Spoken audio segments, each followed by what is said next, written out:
warahmatullahi wabarakatuh. Berjumpa lagi dengan saya Gito Pain. Sesuai dengan request komentator ataupun subscriber yang minta untuk review tentang spray gun, berikut adalah cara memperbaiki spray gun yang sudah rusak ya bosku, atau angin itu kembali ke tabung, dari sini keluar angin dan semburannya pun menjadi putus-putus atau berbet ya bosku.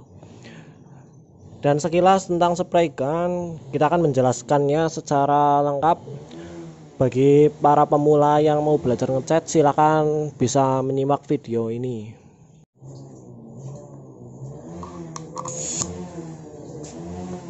Gejala spray gunnya kurang lebih seperti ini ya bosku. Kita testing menggunakan air, itu terlihat seperti angin yang kembali ke tabung dan semburannya pun menjadi seperti ini ya. Kita fokuskan. Bagaimanakah cara mengatasinya? Ini sangat mudah ya bosku. Untuk kalian yang belum tahu, bisa simak terus kelanjutan videonya. Dan ini penyakitnya adalah di nozzle itu sendiri. Kita akan bongkar.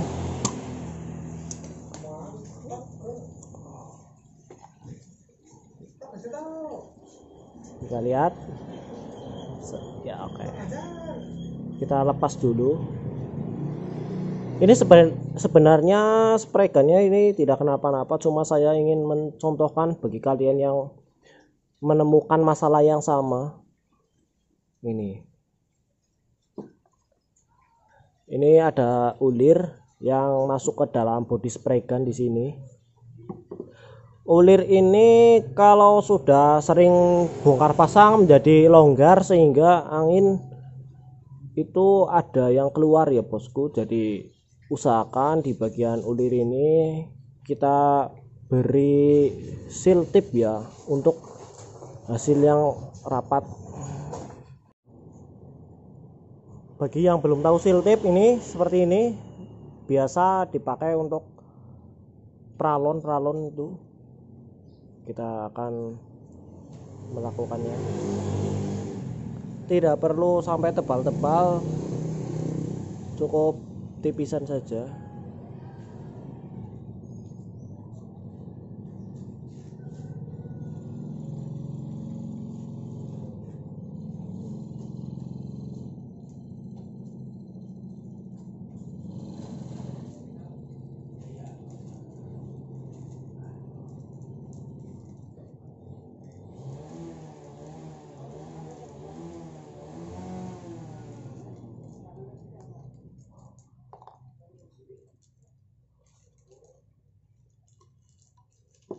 Ya seperti ini sudah cukup.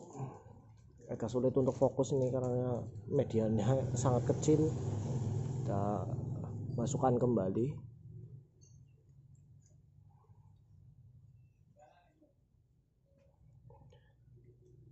Mohon maaf karena spray ini sangat kotor dan sangat tidak layak sebenarnya, cuma apalah daya, hanya tukang cat desa hanya mampu membeli spray gun yang murah. Yang penting itu fungsinya ya, bukan gengsinya tapi fungsinya. Selama memakai spray gun murah bisa menghasilkan karya yang bagus, kenapa harus mahal? Kita kencangkan seperti ini.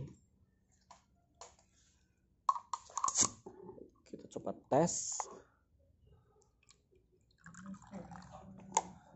apakah akan kembali. Itu sudah normal ya. Oke.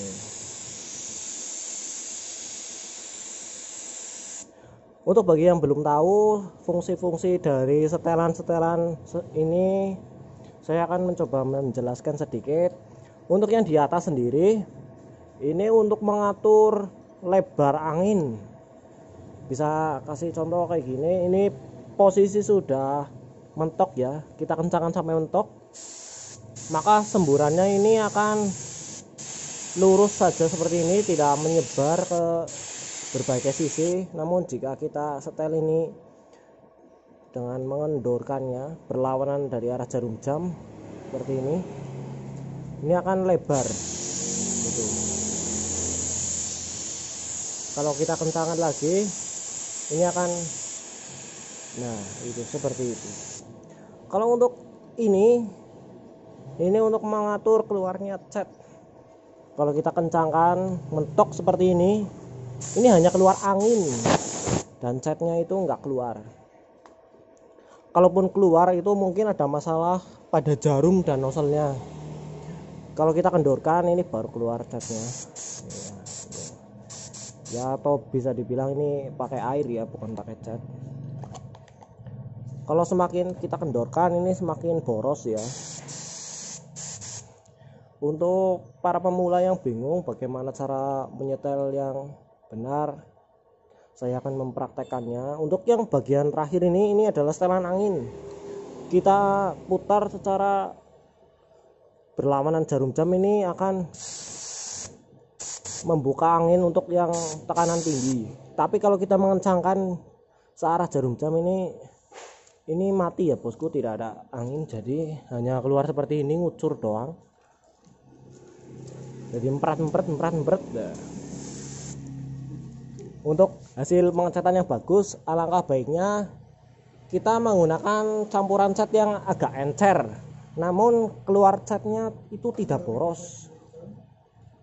Jadi hasilnya akan lembut,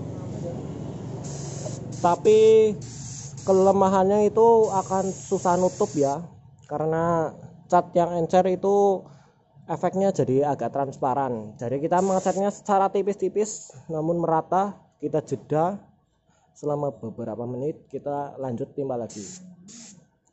Untuk campuran yang ideal biasanya saya tergantung media ya. Kalau untuk rangka penyebarannya jangan terlalu full ya, karena akan sia-sia catnya. Juga jangan berbentuk dot seperti ini juga kurang efisien.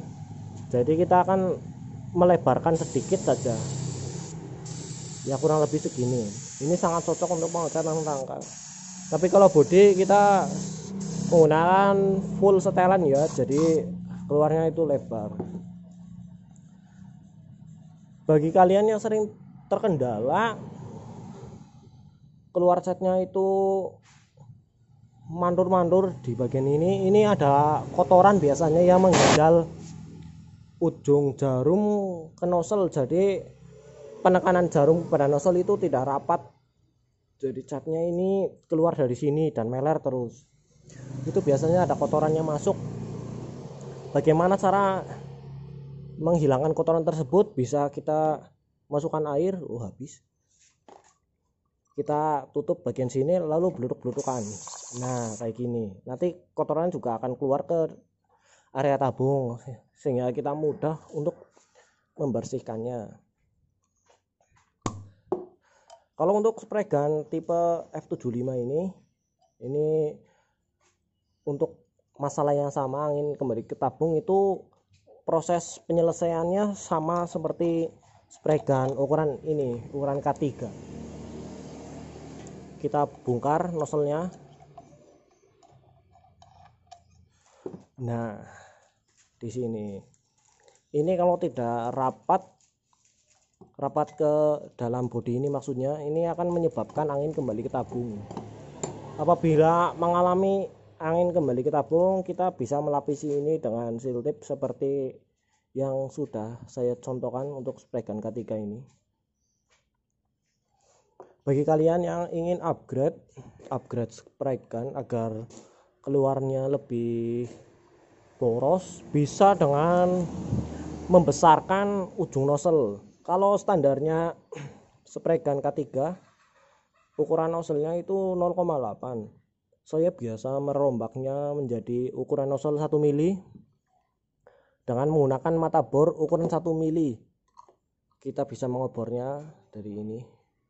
Nah, ini sudah ukuran 1 mili ya, jadi keluarnya lebih boros sehingga proses pengecatan bisa berlangsung dengan cepat, tidak keluar irit-irit, itu akan memperlama proses pengecatan ya. Oke, mungkin segitu dulu penjelasan dari saya. Bagi yang belum paham bisa ditanyakan di kolom komentar. Dan terima kasih bagi kalian yang sudah subscribe. Bagi yang belum subscribe silahkan subscribe, karena subscribe itu gratis bosku.